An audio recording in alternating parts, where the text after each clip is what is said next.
ভারত ও নেপালি শ্রমিকদের যেখানে খরচ হয় 1 থেকে 1.5 লাখ টাকা, সেখানে একজন বাংলাদেশি শ্রমিককে কুয়েত যেতে খরচ করতে হয় 7 থেকে 10 লাখ টাকা। তাও আবার সেই ভিসার জন্য অপেক্ষা করতে হয় মাসের পর মাস, নিতে হয় কুয়েত স্বরাষ্ট্র মন্ত্রণালয়ের বিশেষ অনুমতিও।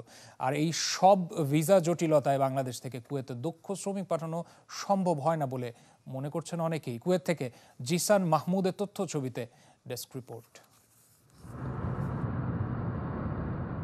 মধ্যপ্রাচ্যের তেল সমৃদ্ধ দেশ কুয়েত। কাজের চাহিদা থাকলেও দেশটিতে আছে শ্রমিক সংকট। করোনার আগে দেশটিতে বিভিন্ন সেক্টরে প্রায় 3 লাখ বাংলাদেশি কাজ করলেও এখন সেই সংখ্যা মাত্র 2.5 লাখ। এদের অধিকাংশই আবার কাজ করেন ক্লিনার কোম্পানিগুলোতে। দক্ষ না হয় সেখানে বাংলাদেশিদের অধিকাংশই করেন নিম্নমানের কাজ। বিপরীতে দক্ষ শ্রমিক হিসাবে প্রভাবশালী সেক্টরগুলোতে আধিপত্য বিস্তার করছে ভারত, নেপাল, ফিলিপাইন, মিশরের নাগরিকরা। এর কারণ হিসেবে লামানা পদ্ধতিকে দায়ী করছেন প্রবাসীরা।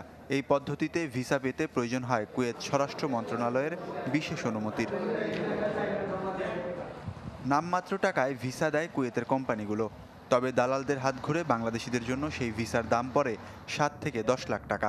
অথচ পার্শ্ববর্তী দেশ ভারত থেকে কুয়েত যেতে খরচ পড়ে মাত্র 1 থেকে 1.5 লাখ টাকা।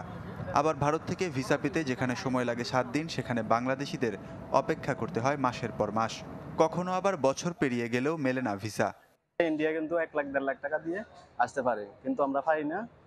আমাদের সরকার এই ব্যাপারে কোনো পদক্ষেপ নিচ্ছে না। বাংলাদেশি প্রবাসীরা 10 থেকে 12 লাখ টাকা খরচ করে কুয়েতে আসে। ওনারা আইসা নিম্নমানের যে কাজগুলো আছে আমাদের ওইগুলোই করতে হয়, যেমন ক্লিনারের কাজ বা আপনার এই কি বলে চা গাওয়া বা যেটা ফরাস বলে আরবিতে, এই কাজগুলা করে। তো আমরা এক্সপার্ট হয়ে কুয়েতে আসতে পারি না। বাংলাদেশের সাথে সরাসরি ভিসা চালু না হওয়ায় ভারত, নেপাল, শ্রীলঙ্কা, ফিলিপাইন সহ আফ্রিকার দেশগুলো থেকে শ্রমিক নিয়োগে বেশি আগ্রহী কুয়েতের কোম্পানিগুলো। দুই দেশের কূটনৈতিক আলোচনার মাধ্যমে লামানা পদ্ধতি বাতিল করলে কুয়েতের সম্ভাবনাময় শ্রমবাজার গড়ে উঠবে বলে মনে করছেন প্রবাসীরা। দক্ষিণ কোরিয়া, মালয়েশিয়া সহ অনেক দেশে সরকারিভাবে নামমাত্র খরচে শ্রমিক পাঠাচ্ছে, যে দক্ষ স্বল্প দক্ষ শ্রমিক।